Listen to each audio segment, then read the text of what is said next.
Just casually, I'm going to talk about the gentleman who's here tonight. I got to know him as an acquaintance when he was here at Kean University with the athletic training. And then obviously throughout the time he stayed on and he taught here.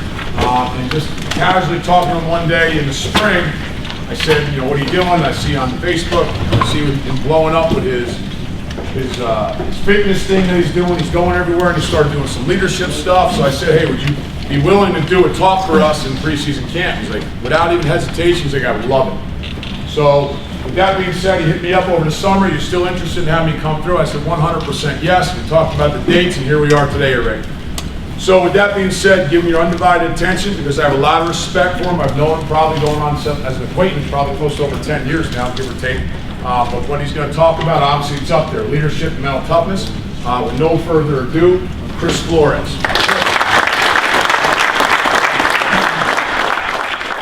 Thank you, guys. When I like to start talking about leadership, I enjoy starting in the back of the room. The reason I like starting in the back is because oftentimes the leader is not the best player on the team. He's not the number one person. He doesn't have the most rushes. He's not the quarterback. Sometimes the leader's that last guy on the bench. That kid may be in the back of the classroom that no one kind of pays attention to. That person may be the leader. And I know some of you in here, whether you're starting, whether it's your first year, whether you get a lot of playing time, whether you're just mostly in practice, you can be leaders as well. We're going to go over some of the top qualities of leadership today. So that's why I enjoy starting in the back of the room, kind of give you that demonstration. 2 years ago, I was approached with this topic, talking about leadership. And at first, I was like, well, why should I be talking about leadership? Like, I didn't really know, not to say I didn't know much about it, but I was doing a bunch of things. I didn't really know being in leadership roles.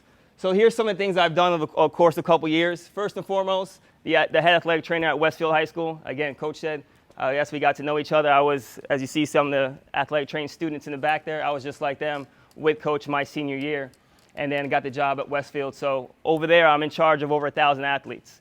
And myself, I make all the decisions whether or not they continue to play, whether they go to the doctor, whether they go down the field. So it's just me making decisions for over 1,000 kids. I started a business in 2009 called Flo Fitness. We originally were in Westfield, and now we're on Mountainside. We started at like 800 square feet, and now we're at a 15,000 square foot facility. We're inside this place called Brawl House. They have Muay Thai, Jiu-Jitsu, boxing, wrestling, and ourselves within that same place. On the bottom right-hand corner there, that's a company called Animal Flow. I've been fortunate enough to work with this company. They've had me travel all over the world doing presentations, talking to large groups about movement and just ground-based exercise and different kinds of stuff. And that bottom left-hand corner there is probably my scariest moment to date as a leader, as a mentor, as someone in front of a crowd. Nike approached me to do a presentation for 65 of New York's best personal trainers. Now, for some of you guys who've been doing football for a while, imagine being in a room of your own peers and someone saying you have to be the leader in that group. So needless to say, that was a tough thing. They had us go out in Brooklyn Navy Yard, and we were doing some stuff out there for their campaign ads and whatnot. So these are just some leadership roles. I don't do this to impress you. I say this to impress upon you that I've been doing this for a long period of time. So this leadership stuff is something I've been doing over the course of a period of time, and there's certain things I've seen over the past couple years that are common traits within leaders. And that's what we're talking about today. First, the top 10 qualities of a leader. I'll go over all of these. First, be a follower. Decisions. Accountability. Lead by example. Passion. Selflessness. Integrity. Do what you do best. Creativity and a sense of humor. We're going to go over every single one of these in depth today. All right, so our first one. Now, it's ironic saying to be a leader, you got to be a follower first, right? Most people think it's ironic, but think about it. If you can recognize greatness or you recognize a certain trait within someone else, that means you possess that trait. So if you see someone that's great and you can say like, wow, I admire that person, I admire what they do, that means you possess that quality within you somewhere. It's just a matter of bringing it out. The reason I have that picture there in the bottom right, back in the old days when someone wanted to do something before college, before high school, you would be an apprentice to somebody. You would follow someone around. You would follow them for about 4 to 6 years, depending on who you were working with. What they found was during the Renaissance, I'm sure you guys studied in history class, during that art flourish, everyone was an apprentice of other people. Has anybody here heard of the 10,000 hour rule? What's 10,000 hour rule? So you can master any skill if you practice it for 10,000 hours. Now, roughly about how many years is that? About 5 to 6 years, depending. All right, so how long is college usually? Should be 4, but I guarantee you most people aren't going to finish in 4. Usually about 5 to 6 years, depending on who you are and the time you put in with credits. But so the first thing you need to do is find someone who has these qualities and follow them around. Ask questions. Remember when you're a kid, you're like, why? Why'd you do this? Why this? Why that? Why that? So find someone who has those qualities, and then you can just follow them around and learn those qualities. You guys are fortunate enough to have a great coach and someone that you could admire and inspire to be like, and you can see the stuff that he does. See what he does every single day, and we're going to talk more about that a little later on. I got a couple stories about Coach G from when I was in Kean. The next one, decisions. I'm going to give you guys a quick riddle. Don't answer it yet. We'll say there's 3 Kean football players standing at the edge of the river. One decides to jump in. How many left at the edge of the river? Don't answer it yet. Let's see, I got some in my pocket for you guys. Oh, you guys probably seen this before. We got a $20 bill in my hand. Who here wants 20 bucks? Yeah, Coach G, I know you're talking right. I should have been that side of the room. You would have jumped up. He's ready to jump up, right? So the point of that, guys, it's one thing to make decisions. It's another thing to take action upon them. All right? It's not enough to just decide what you want to do. You have to take action and make that decision become a reality. Now, a lot of times you have people, especially in fitness, I got people all the time that are like, oh, I want to lose weight. I'm going to start the gym. All right? After January, gym's packed. If you guys work out, go to the gym a lot of times in January, is it packed? Super packed. And all of a sudden, 2-3 weeks later, it starts dwindling down because people made the decision. They wanted to get in shape, but they never really took action. I remember a story as athletic training. I had a kid went down the field, so I run over, do an assessment on him. I noticed that his leg here, you can see a bump. So basically, he broke both his bones in his lower leg. So the skin's sticking out a little bit. So I was like, all right, got him over to the table, do an assessment on him. His parents are there. His parents decide to call the doctor on the phone. So the doctor's like asking questions. I hear the dad talking to the doctor. And all of a sudden, I hear the dad go, can you stand on it? What? All right, can you stand up on it? And I'm looking at him like, dude, are you serious? The kid didn't stand on it. The bones just snap right through the skin. Now we have a real emergency. So I grab the phone from the dad. I'm like, I start talking to the doctor. I'm like, doctor, this is deformity. The doctor, oh, I didn't know it was deformity. I'm like, yeah, you didn't know because the decision should be made at the point where the information is. Okay, coach can teach you guys stuff. Coach can show you guys things. But ultimately, you guys have to make decisions. Coach can't tell you every single thing to do. When you're on the field, you have to make the decision of what you're going to do. If you guys are at a party out at frat houses or whatever the case may be, you make that decision of what you're going to do. You make the decision how you're going to handle yourself as an athlete, as a football player for Kean University. So decisions are going to be made at the point where all the information is. Next one, accountability. Most times what happens, people like to point fingers at everyone else and not point thumbs at themselves. All right, when you're working with athletes, sometimes after a game, what is the first thing people say? Referees did this. Coach didn't do this. He called the wrong play. Nobody wants to be accountable for their decisions. If you want to be a true leader, when you decide something, that's on you. You hold yourself accountable for that. Say, you know what, my bad, I messed up. Usually and it's funny, I wake up in the morning sometimes, and I wake up around 4:30 in the morning. I usually have clients at 5:30 in the morning. And every single morning I wake up, I see on the Facebook page, own your day, all caps.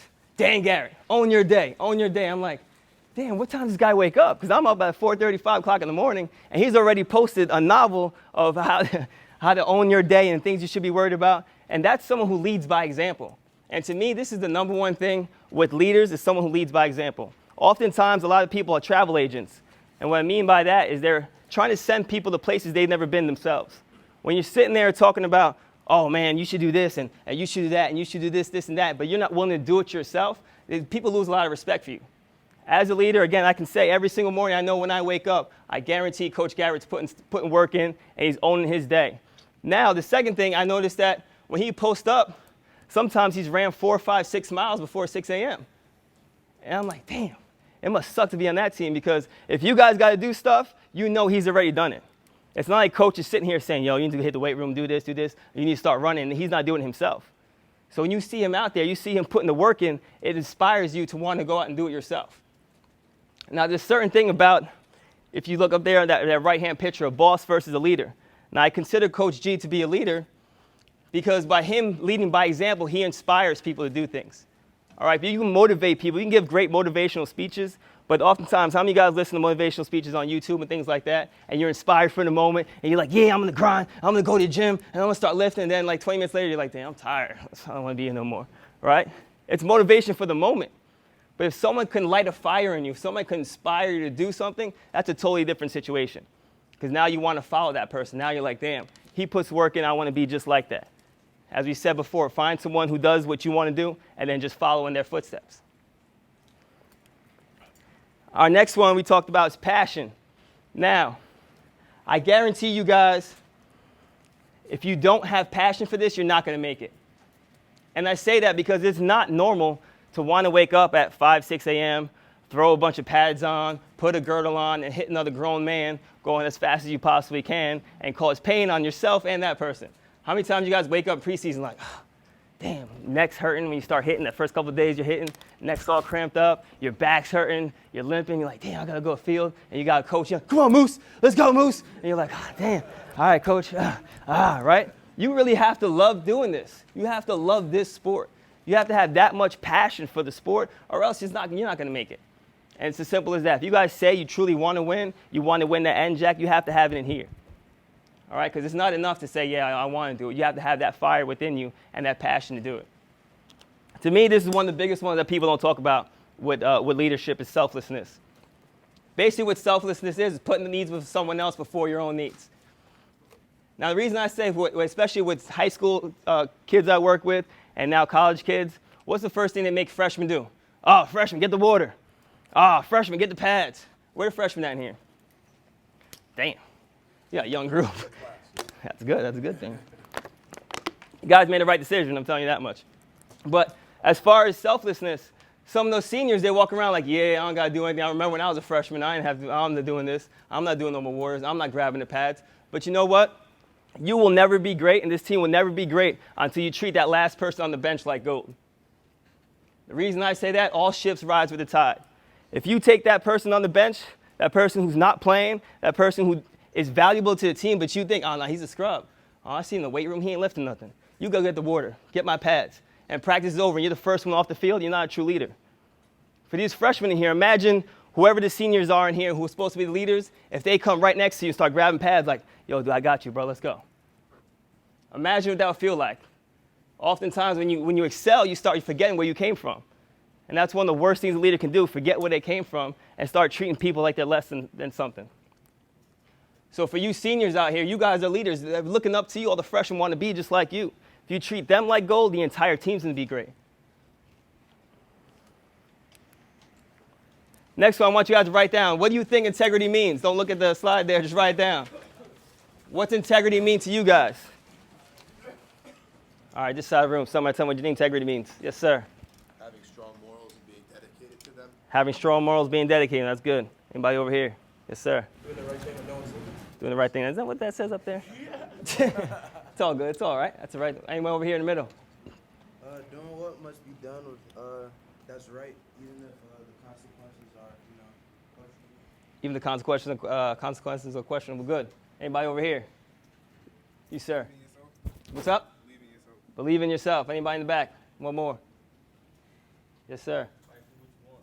What? Fight for what you want. Fight for what you want. Good. Those are all good things of integrity. Now, the reason I ask you guys is because when you ask people about integrity, oftentimes people have different things of what integrity means. But you're essentially right. It's doing the right thing no matter who's watching, especially doing the right thing when no one's watching. Now, why that's so important, and if you guys follow the NFL, what's the biggest problem in NFL? It's not the talent. What's the biggest problem in NFL?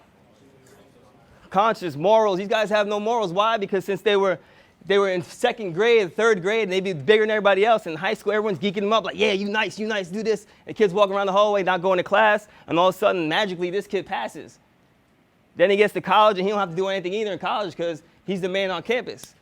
And then all of a sudden, he gets to the NFL, and now you have real-life situations. Guys, understand, NFL is a business. A lot of people look at, sport, love of the sport. It's a business. And this is their paycheck. This is their money. And these guys are going out to the club, popping bottles, spending $1,000 on strippers, getting in trouble, knocking people up. They have no integrity. Oh, I went fast? No integrity, a lot of these guys. And that's one of the biggest things. If you could follow what coach teaches you guys, all that stuff you read at the beginning, some of you guys, to be great, guys, read that every single night. That's gold right there. Because you read that stuff over and over and over again, that becomes your mindset. That becomes the way you think. And all of a sudden, coach doesn't have to be around. No one has to be around. That's the way you start thinking. You be out like, oh, damn, I got to watch what I'm doing because I represent something. And we talk about selflessness, something bigger than yourself. You represent this program. You represent Kean University. Next one's focus on your strengths. Now, the reason I like talking to athletes about this one is because what happens, you're in a game, all of a sudden you're playing, you're moving around. Coach's like, hey, come on. Put someone else in. You're like, oh, damn, coach, I wanted that play. But a lot of times there's someone better for that position at that time. Okay, a lot of times he's not yanking you out because you're a scrub. He's yanking you out because someone else can fill that shoe or fill that need a little bit better. It's about delegating tasks and not trying to do everything. You can't play every single position on the field. You can own your space, right? Coach says own your day. Do everything you possibly can and be the best you can be. One of my mottos in life is be so good they can't ignore you. If you are that good, you will get playing time. If you are that good, no one can ignore you guys. But oftentimes you're like, oh, man, I'm not getting playing time. You know, especially in high school. Oh, they won't let me shine. Coach is this problem. No, it's because you're not that good. And I'll be the first to tell you guys. A lot of athletes swear they're great. Yo, I'm nice in practice. Yo, you seen that catch I had? What happened? Game time comes. Dropped it. Fumbled. And all of a sudden you talk about how good you were. If you're that good, no one can ignore you. All right, real quick, guys, I want you guys to write down something here. I want you to write down the next 30 seconds how many ways you could use a paperclip. 30 seconds, how many ways you could use a paperclip. All right, guys, real quick, let me get one here. What you got? Hold papers together. Hold papers together. You are super creative. Love it. What you got? Pick a lock. Pick a lock. I don't say to hold your money together if you don't got a wallet. Hold your money together. That's a money clip. Fix a zipper. Good one. Ear, damn, man. Earwax out of your ear. What is?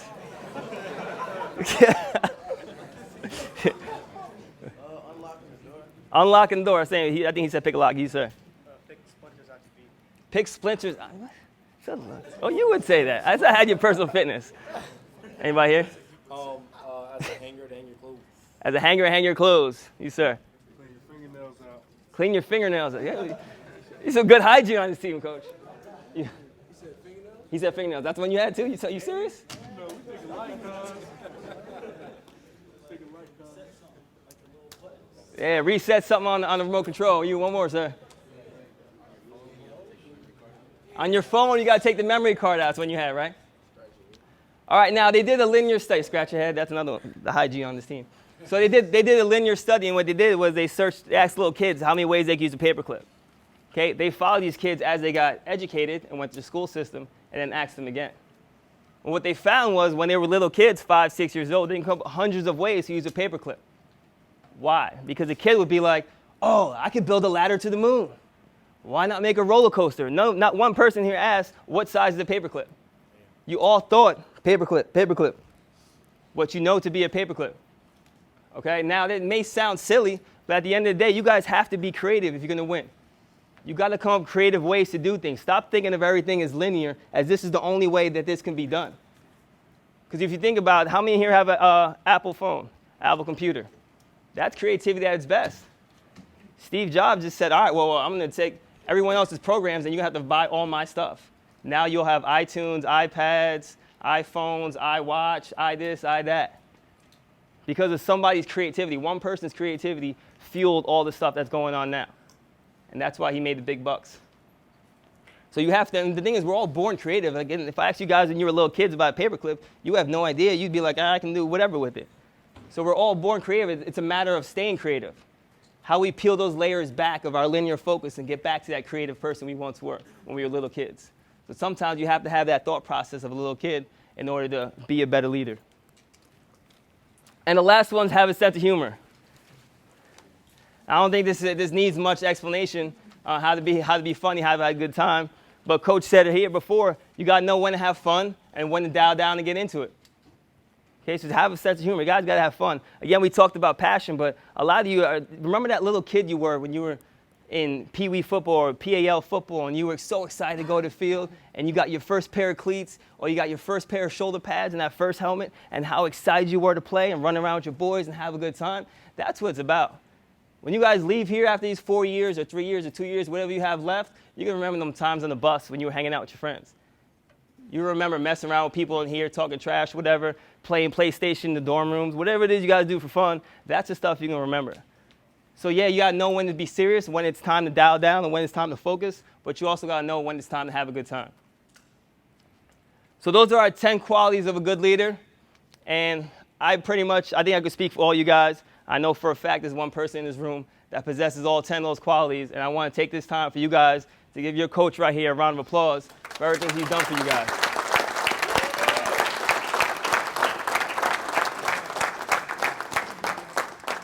As I stand here and speak to you guys, it's one of those things where I remember working with Coach G and hearing his halftime speeches. I didn't play football. I was a basketball player in high school, and hearing his speeches at halftime, I'm like, yo, give me some pads, bro. I'm about to go hit somebody because Coach G's got me amped up.